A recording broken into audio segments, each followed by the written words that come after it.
오늘 세종과 충남에서도 올겨울 들어 처음으로 고농도 미세먼지 비상 저감 조치가 시행됐습니다. 공공기관이 차량 2부제에 들어가고 석탄 발전소 출력이 제한됐지만 배출가스 5등급 차량 단속은 말뿐에 그쳤습니다. 새해 예산안이 우여곡절 끝에 국회를 통과했습니다. 새해 예산안을 통해 본 충청권 주요 국비 사업과 남은 과제들을 짚어봤습니다. 한국원자력연구원이 국가보안시설 연구자로 사상 처음으로 외국인을 선발했습니다.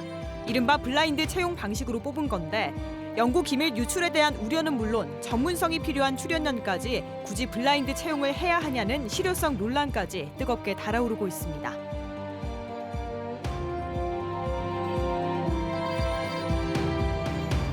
여러분 안녕하십니까? 오늘 세종과 충남에는 올겨울 들어 처음으로 고농도 미세먼지 비상저감 조치가 시행됐습니다. 공공기관이 차량 2부제에 들어가고 석탄 발전소 출력이 제한됐지만 배출가스 5등급 차량 단속은 말뿐에 그쳤습니다. 김광현 기자가 취재했습니다. 오늘 오전 보령시 주교면의 초미세먼지 농도가 대기 환경 기준치의 5배에 가까운 1세제곱미터당 171 마이크로그램까지 치솟았습니다. 이틀째 이어진 대기질 악화로 대전, 세종, 충남 전역에 미세먼지 주의보 발령과 해제가 반복됐습니다. 세종과 충남에는 올 겨울 들어 처음으로 고농도 미세먼지 비상 저감 조치가 내려지면서 공공기관에서는 차량 2부제가 시행됐습니다. 또 현대제철 등 14개 민간사업장과 공공사업장에서는 가동률을 조정하거나 효율을 개선하는 비상대책을 가동했습니다. 계절제 시행으로 보령 1호기 등 발전소 6기의 가동이 중단된 것에 더해 충남에 있는 나머지 24개 화력발전소의 출력도 전격 용량의 80%로 제한됐습니다. 서울과 인천 등 수도권에서 수천 대가 적발되기도 했던 배출가스 5등급 차량 단속도 예고됐지만 세종과 충남에서는 진행되지 못했습니다. 조례가 마련되면서 비상저감 조치가 발령될 경우 단속을 진행하기로 했지만 아직까지 무인 단속 시스템이 갖춰지지 않았기 때문입니다.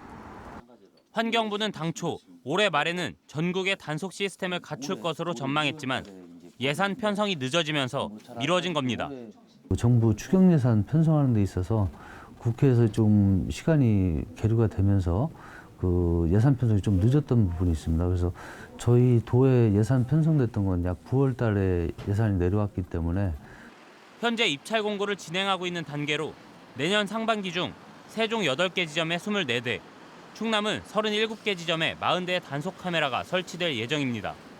조례는 마련됐지만 뒤늦은 예산 처리로 미세먼지 농도가 가장 높아 단속이 시급한 이번 달부터 내년 3월 사이에는 배출가스 5등급 차량 단속을 못하는 어이없는 상황이 벌어지고 있습니다. MBC 뉴스 김광현입니다. 국가인권위원회가 석탄 화력발전 산업 노동 인권 실태를 조사한 결과 최근 5년 동안 5개 발전사에서 산업재해로 다친 314명 가운데 97%가 하청업체 소속이었고 숨진 20명은 모두 하청 노동자였습니다. 인권위는 하청 노동자들이 위험한 노동 환경에 노출된 데다 휴가 사용과 산업재해 신청 등 원청 노동자들과 비교해 차별적 처우를 받고 있다며 고 김용균 특조위의 권고안 이행과 노동 환경 개선이 시급하다고 강조했습니다. 새해 예산안이 우여곡절 끝에 국회를 통과했습니다. 대전은 사상 첫 국비 3조 원 시대를 열었고 충남은 7조 원 이상의 국비 확보가 기대됩니다. 또 국회 세종이사당 추진도 탄력을 받게 됐습니다. 새해 예산안을 통해 본 충청권 주요 국비 사업과 남은 과제들을 정리했습니다. 조영찬 기자입니다. 국회 세종의사당 건립 설계비 10억 원이 내년 정부 예산에 반영됐습니다. 올해 못 쓰고 2월 되는 10억 원까지 20억 원의 설계비가 확보되면서 문재인 대통령의 대선 공약인 국회 세종의사당이 문 대통령 임기인 오는 2022년 5월 안에 착공될 가능성이 점쳐집니다. 하반기는 실은 좀 국회 세종의사당과 관련해서는 큰 일로 보면 크게 진전이 없었기 때문에 그만큼 좀 아깝다는 생각이 드는데 내년에 이제 예산도 반영됐고 그래서 본격적으로 좀 추진이 됐으면 좋겠다. 이 밖에 세종 청주 고속도로, 자율주행 규제자율 특구, 세종 서울 고속도로, 조치원 연결 우회도로, 세종 충남대 병원 건립 등의 국비가 확보됐습니다. 총 8,357억 원으로 올해보다 30% 증가해 세종시 출범 후 최대 국비 확보인데 보건환경연구원 장비 구입비 21억 원이 대폭 삭감돼 3억 6천만 원에 그쳤고 산업기술단지 조성비 감액도 아쉬운 부분입니다. 대전시 내년 국비는 올해보다 9.5% 늘어난 3조 3,529억 원으로 사상 첫 국비 3조 원 시대를 열었습니다. 4차 산업 육성에 필요한 첨단 센서 신뢰성 평가와 제품화 지원, 바이오메디컬 규제자의 특구, 단지 신채호 기념교육관, 충청권 광역철도, 대전 도시철도 트램 등이 주요 국비 현안입니다. 전체 국회 증액 규모가 축소된 상황에서 20개 사업이 증액됐는데 대전 스타트업 파크 조성은 신청액 121억 원 중 5억 원밖에 반영되지 않는 등 일부 사업들은 차질이 우려됩니다. 향후에도 대전시 발전을 이끌 핵심 사업이 차질 없이 추진되도록 국가 전략에 부합되는 사업을 선제적으로 발굴하고 만전을 기하도록 하겠습니다. 충남은 7조 원 이상 국비를 확보한 것으로 알려졌습니다. 성문 국가산업단지 인입철도, 충남 501호 병원선 대체 건조 등 신규 사업과 디스플레이 혁신 공정 플랫폼 구축 사업 등이 반영됐는데 애초 6조 9,528억 원보다 규모가 늘어나 충남도가 정확한 국비 확보액을 산정하고 있습니다. MBC 뉴스 조형찬입니다. 이른바 민식이법으로 불리는 도로교통법 개정에 따라 대전시와 충남도가 어린이 보호구역 내 교통사고를 막기 위한 교통안전시설 보강에 나섭니다.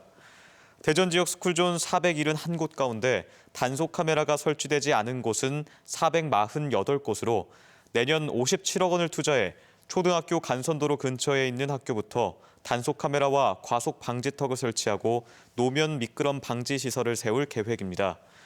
충남도도 올해 천안 소망초 등 9개 시군 13개 초등학교 스쿨존 16곳에 단속 카메라를 우선 설치하고 오는 2022년까지 해마다 약 100억 원을 투입해 교통안전시설을 확대할 계획입니다. 한국원자력연구원이 개인정보를 가리고 진행하는 블라인드 채용을 했는데 합격자 가운데 한 명이 중국 국적자로 확인되면서 논란에 휩싸였습니다. 국가보안시설 연구자로는 사상 처음으로 외국인을 선발한 건데요. 연구 기밀 유출에 대한 우려는 물론 전문성이 필요한 출연연까지 굳이 블라인드 채용을 해야 하냐는 실효성 논란까지 뜨겁게 달아오르고 있습니다. 이승섭 기자입니다. 한국원자력연구원은 지난 8월 정규직 연구원을 채용하는 공고를 냈습니다. 출신지와 학교, 성별과 연령 등을 뺀 블라인드 채용이었습니다. 그런데 합격자 61명의 신원 조사 과정에서 한 명이 중국 국적자로 확인됐습니다. 원자력연구원은 일단 최종 합격을 보류했지만 이 합격자가 신원을 입증할 서류를 제출하고 결격 사유가 없다면 채용하겠다는 입장입니다. 국가보안시설인 원자력연구원에서 외국인을 정규직 연구원으로 채용하는 건 이번이 처음입니다. 하지만 외국인 연구원 채용을 두고 민감한 원자력 연구 기밀이 새어나갈 수 있다는 우려가 나오자 연구원 측은 해당 합격자의 지원 분야와 무관한 연구를 맡기겠다는 등 혼란스러운 모습입니다. 원자력 해체라든지 로봇이라든지 기타 많은 분야에서 보안이라든지 이런 기밀 누설이라든지 관련 없는 그런 분야들도 많이 있습니다. 적재적소에 배치하는. 2년 전 고용노동부가 공정한 인재 채용을 위해 공공기관에 도입한 블라인드 채용 제도는 높은 전문성을 요구하는 정부 출연 연구기관에 적합하지 않다는 지적이 이어졌습니다. 워낙 많은 지원자의 자질을 일일이 가려내기에 정보가 지나치게 제한된다는 이유입니다. 관련 연구 논문이라든가 관련 연구 분야 이런 것들 좀 판단할 수 있는 정보들이 분명히 그 이력 사항에 들어 있는데 블라인드 채용의 실효성 논란 속에 국가과학기술연구회는 내년부터 17개 출연 연구기관을 대상으로 블라인드 방식의 공동 채용을 실시하겠다고 발표했습니다. MBC 뉴스 이승섭입니다. 대전 동부경찰서는 음식점에서 업주 일가족에게 흉기를 휘둘러 한 명을 살해하고 2명에게 중상을 입힌 혐의로 58살 A씨의 구속영장을 신청하기로 했습니다. A씨는 어제 저녁 6시 20분쯤 대전 동구의 한 음식점에서 평소 알고 지내던 47살 B씨 일가족과 이야기를 나누던 중 흉기를 휘둘러 B씨를 숨지게 하고 B씨의 남편과 아들에게 중상을 입힌 혐의입니다. 경찰은 A씨의 변호인이 입회한 가운데 범행 동기 등을 조사했으며 살인과 살인 미수 혐의를 적용할 계획이라고 설명했습니다. 찬바람이 부는 계절이면 어려운 이웃의 온정을 전하는 고마운 분들이 많은데요. 올해는 경기가 어려워서 그런 손길도 부쩍 줄었다고 하죠. 그런데 천안에서는 27년째 폐지를 모은 돈으로 따뜻한 정을 나누는 70대 할아버지의 훈훈한 사연이 화제가 되고 있습니다. 김윤미 기자의 보도입니다. 올해도 어김없이 장광래 할아버지가 천안의 한 행정복지센터를 찾았습니다. 할아버지가 멋쩍게 품에서 꺼낸 건 10,000원짜리 온누리 상품권 100장. 올해 폐지 가격이 더 떨어져 지난해 200만 원보다 많이 부족하다며 그래도 어려운 이웃을 위해 써달라고 전합니다. 할아버지의 나이는 올해 77살. 매일 자전거를 타고 동네 곳곳에 돌며 주운 폐지를 팔아 차곡차곡 모은 돈으로 이웃사랑을 실천하고 있습니다. 적은 돈이니까 봉차에 넣으면 없어지지 않아요. 그러니까 바로 고물가에서 팔아가지고 그 돈 생기면 바로 은행으로 가는 거죠. 은행에 가서 저 예금 통장을 따로 만들었어요. 할아버지의 선행은 벌써 27년째. 가정 형편이 어려운 학생들에겐 장학금을, 먹고 살기 힘든 이웃에는 따뜻한 밥 한 끼와 쌀, 라면 등 다양한 물품을 전해왔습니다. 일시적으로 하시는 분들은 많이 계시지만은 계속해서 한다는 게 어려운데 이렇게 꾸준히 하신다는 거 정말 시민들의 귀감이 되고 있는 분이십니다. 아침에는 초등학교 앞에서 안전한 등굣길을 돕는 도우미입니다. 서해를 가르치러 옆 동네를 오가다 위험천만한 등굣길을 보고 덥석 시작한 게 30년이 넘었습니다. 이제 여기저기 몸도 아프고 때로는 하루쯤이야 하는 생각도 들지만 고맙다고 건네는 꼬맹이들의 인사가 매일 아침 발길을 학교로 이끕니다. 천진난만한 애들이 그냥 고맙다고 인사하고 또 어떤 때는 사탕도 하나씩 주는 때도 있어요. 그러니 그게 얼마나 고마운 일이냐 하는. 받는 사람보다 오히려 자신이 얻는 게 많아 기부를 멈출 수 없다며 쑥스럽게 웃는 할아버지는 오늘도 폐지를 줍고 봉사를 하러 낡은 자전거에 오릅니다. MBC 뉴스 김윤입니다. 대전 대덕구가 행정과실로 수억 원을 배상할 위기에 놓였습니다. 대덕구는 지난 2011년 A회사에 내준 발전시설 신축 허가와 고형 연료 제품 사용 대기 배출시설 설치 허가를 주민 반대 등의 이유로 이듬해인 2012년 직권 취소했습니다. 이에 A회사는 3년여의 행정소송과 대법원 파기환송 끝에 행정처분이 부당하다는 판결을 받았고 곧바로 손해배상 소송을 제기해 3억 2,400만 원의 배상 판결을 받아냈습니다. 대덕구는 향후 항소심을 통해 과실의 정도가 적정한지 따져볼 계획입니다.